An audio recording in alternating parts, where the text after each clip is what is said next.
क्या प्यार सिर्फ इस जन्म तक होता है या फिर वो वक्त, मौत और किस्मत की दीवारें तोड़कर दोबारा लौट आता है? जब भरोसा सबसे ज्यादा डगमगाने वाला होता है, तब एक ऐसा सच सामने आता है जो शादी को भी इम्तिहान बना देता है और मोहब्बत को भी। अब सवाल ये है कि जब अतीत और वर्तमान आमने सामने आएंगे, तो क्या अनु और आर्य का रिश्ता टिक पाएगा या फिर टूट जाएगा? वो भरोसा जिसे बनाने में दोनों ने अपनी पूरी जिंदगी लगा दी। अनु ने आर्य के साथ शादी करने के लिए हाँ तो कह दी है, लेकिन इस हाँ के पीछे दिल की खुशी के साथ साथ एक अजीब सा डर भी छुपा हुआ है। क्योंकि आर्य की आंखों में कभी कभी ऐसा साया दिखता है जैसे वो कुछ छुपा रहा हो, जैसे उसकी मुस्कान के पीछे कोई पुरानी कहानी दबी हुई हो। और अनु का दिल बार बार उससे सवाल करता है कि क्या वाकई सब कुछ वैसा ही है जैसा दिखाई देता है। यहीं से शुरू होता है एक ऐसा ट्रैक जहां प्यार के साथ साथ शक भी कदम से कदम मिलाकर चलता है। अनु चोरी चोरी राजनंदिनी के बारे में सच्चाई जानने की कोशिश कर रही होती है। उसे लगता है कि राजनंदिनी कोई नाम नहीं, बल्कि कोई ब्रांड या फिर कोई पुरानी याद भर है। लेकिन आर्य के चेहरे पर जब भी ये नाम आता है, उसकी सांसें थम सी जाती हैं। और यही बात अनु को और बेचैन कर देती है। आर्य भी अब इस छुपाने के खेल से थक चुका है। उसे डर है कि अगर वो सच नहीं बताएगा तो अनु के मन में शक बढ़ता जाएगा और उनका रिश्ता धीरे धीरे अंदर से खोखला हो जाएगा। इसी डर और मजबूरी के बीच आर्य एक बड़ा फैसला लेता है। वो तय करता है कि अब वो अनु को सब कुछ बता देगा, क्योंकि प्यार झूठ की बुनियाद पर टिक नहीं सकता। आर्य अनु से कहता है कि राजनंदिनी कोई चीज नहीं, कोई नाम नहीं, बल्कि उसकी पत्नी थी, उसकी पहली पत्नी, जिसके साथ उसने भरोसे और सच्चे प्यार का रिश्ता जिया था। लेकिन वो रिश्ता अधूरा रह गया, क्योंकि राजनंदिनी अब इस दुनिया में नहीं है। ये सुनते ही अनु के पैरों तले जमीन खिसक जाती है। उसके दिल में एक तूफान सा उठता है, सवालों का, दर्द का। और उसी पल उसकी तबीयत बिगड़ जाती है। वो वहीं बेहोश हो जाती है और आर्य घबरा जाता है। उसे लगता है कहीं सच बताने में उसने बहुत बड़ी गलती तो नहीं कर दी। वो अनु को संभालते हुए खुद टूट सा जाता है, क्योंकि उसे नहीं पता कि आने वाले वक्त में ये सच उनकी मोहब्बत को मजबूत करेगा या हमेशा के लिए तोड़ देगा।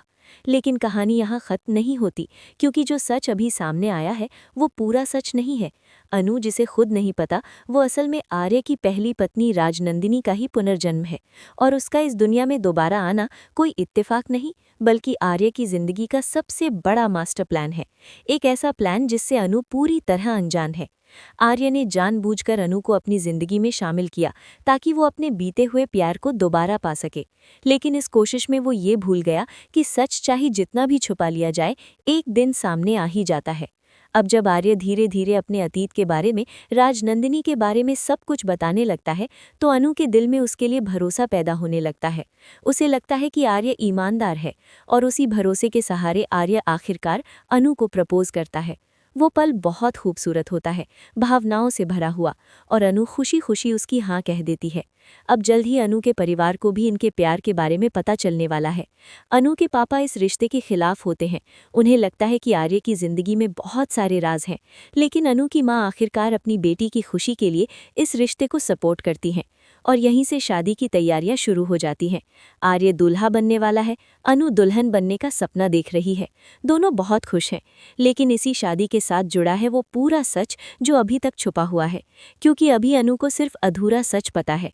पूरा सच ये है कि राजनंदिनी की मौत कोई हादसा नहीं थी, बल्कि एक सोची समझी साजिश थी। और कहीं ना कहीं उसमें आर्य की भी गलती थी। अब सवाल ये है कि जब ये सच अनु के सामने आएगा, तो क्या वो इस शादी को निभा पाएगी या फिर सब कुछ बिखर जाएगा? अगर आपको भी इस कहानी का हर मोड़ जानना है, अगर आप भी चाहते हैं कि अनु और आर्य की मोहब्बत हर इम्तिहान पार करे, तो अभी से जुड़े रहिए इस कहानी के साथ और अपनी राय ज़रूर बताइए, क्योंकि आपकी एक प्रतिक्रिया इस कहानी को और भी खास बना देती है। शादी की तारीख जैसे जैसे करीब आ रही होती है, वैसे वैसे अनु के दिल की धड़कनें भी तेज होती जा रही होती हैं। उसके चेहरे पर खुशी है, लेकिन आंखों के कोनों में कहीं न कहीं एक अनकहा डर भी छुपा हुआ है, क्योंकि आर्य अब भी पूरी तरह खुलकर सामने नहीं आया है। वो सच तो बता रहा है, लेकिन अधूरा सच, और अधूरा सच सबसे ज्यादा दर्द देता है। अनु हर रस्म, हर तैयारी में पूरे दिल से शामिल होती है। कभी साड़ी चुनते हुए अपने सपनों में खो जाती है, तो कभी आर्य के साथ भविष्य की बातें करते हुए मुस्कुरा देती है। लेकिन जैसे ही राजनंदिनी का नाम उसके कानों में गूंजता है, उसका दिल सिहर जाता है। उसे लगता है जैसे कोई परछाई उसके आसपास घूम रही हो, जैसे कोई बीती हुई कहानी उसे आवाज दे रही हो। आर्य ये सब देख रहा होता है।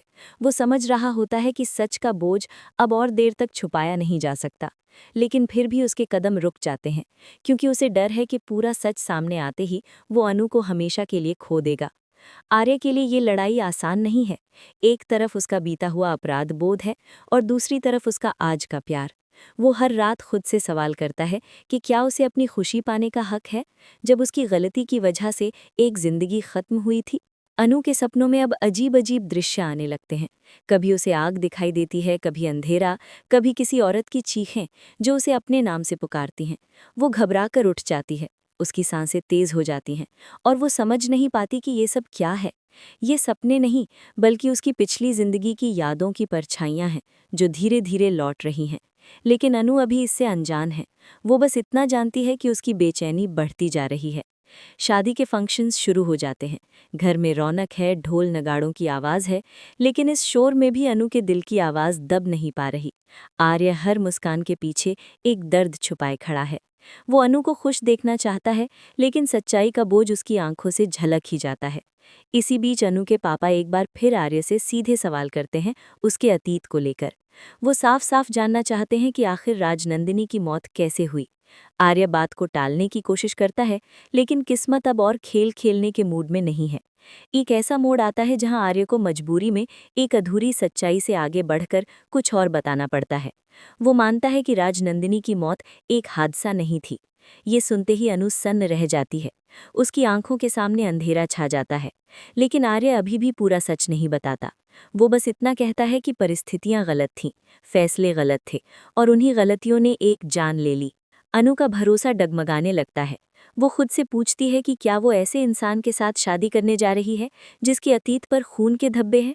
वो आर्य से दूर होने लगती है, लेकिन दिल अब भी उसके पास ही खिंचा चला जाता है। यही तो मोहब्बत की सबसे बड़ी सजा है कि चाहकर भी इंसान दूर नहीं जा पाता। शादी से पहले की आखिरी रात अनु अकेले बैठी होती है। हाथों में मेहंदी लगी होती है, लेकिन दिल में सवालों की आग जल रही होती है। तभी उसे एक और सपना आता है। इस बार सपना और भी साफ होता है। उसे वही घर दिखाई देता है, वही सीढ़ियाँ, वही आर्य और वही दर्द। उसे एहसास होता है कि ये सिर्फ सपना नहीं है, ये याद है, उसकी अपनी याद। और यहीं से उसकी जिंदगी बदलने वाली है। अगर आप भी जानना चाहते हैं कि अनु को कब और कैसे याद आएगा उसका पूरा अतीत, और क्या शादी की सुबह तक ये सच सब कुछ तबाह कर देगा, तो जुड़े रहिए इस कहानी के साथ। और अभी कमेंट करके बताइए कि आपको लगता है कि आर्य को माफ़ी मिलनी चाहिए या नहीं, क्योंकि आपकी राय इस कहानी की सबसे बड़ी ताकत है। शादी की सुबह जैसे ही आती है, घर में शहनाइयों की आवाज़ गूंजने लगती है। हर तरफ खुशियां बिखरी होती हैं, लेकिन इसी खुशी के बीच एक तूफान चुपचाप अपनी जगह बना चुका होता है। अनु दुल्हन के जोड़े में आईने के सामने बैठी होती है। सब उसे बधाइयां दे रहे होते हैं, लेकिन उसकी आंखें बार बार किसी अनदेखे डर से भर जाती हैं, जैसे उसका दिल बार बार उसे आगाह कर रहा हो कि अभी सब खत्म नहीं हुआ है। तभी अचानक वो यादें जो अब तक धुंधली थीं, एक झटके में साफ हो जाती हैं। एक एक करके सारे दृश्य उसकी आंखों के सामने घूमने लगते हैं। वो खुद को राजनंदिनी के रूप में देखने लगती है। वही प्यार, वही भरोसा, वही आर्य, और फिर वही धोखा, वही आग, वही दर्द और वही आखिरी सांस। अनु चीख उठती है और बेहोश होकर जमीन पर गिर जाती है। पूरे घर में हड़कंप मच जाता है। आर्य दौड़कर उसके पास आता है, लेकिन इस बार अनु की बेहोशी वैसी नहीं होती। ये बेहोशी नहीं, बल्कि जागना होता है। उसकी आत्मा अपने अतीत से जुड़ चुकी होती है। जब अनु की आंखें खुलती हैं, तो उनमें प्यार नहीं बल्कि सवाल होते हैं। भरोसा नहीं बल्कि टूटन होती है। वो आर्य को देखती है और एक ही सवाल करती है, क्या तुमने मुझे मारा था? ये सवाल आर्य को अंदर तक तोड़ देता है।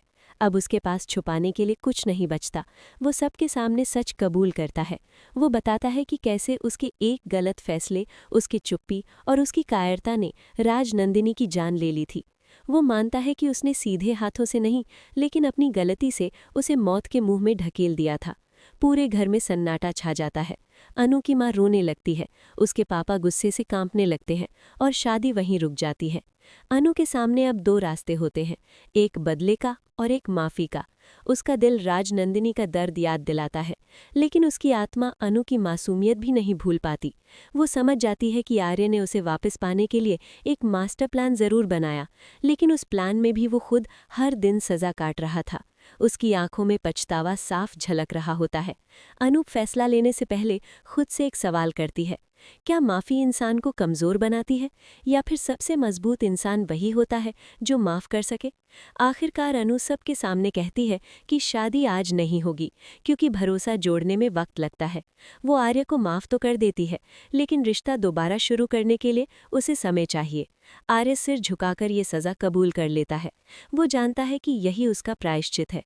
कहानी यहीं ख़त्म नहीं होती, बल्कि यहीं से शुरू होती है एक नए सफ़र की, जहाँ प्यार सिर्फ पाने का नहीं, बल्कि खुद को सुधारने का नाम है। अब सवाल ये है कि क्या वक्त के साथ अनु और आर्य का रिश्ता फिर से मजबूत होगा? क्या दोबारा शादी होगी, या फिर ये प्यार अधूरा ही रह जाएगा? अगर आप भी इस कहानी के अंत को तय करना चाहते हैं, अगर आप भी चाहते हैं कि सच्चा प्यार जीते, तो अभी अपनी राय कमेंट में ज़रूर बताइए। और ऐसी ही दिल को छू लेने वाली कहानियों के लिए जुड़े रहिए, क्योंकि आगे आने वाले मोड़ आपकी सोच बदल देने वाले हैं।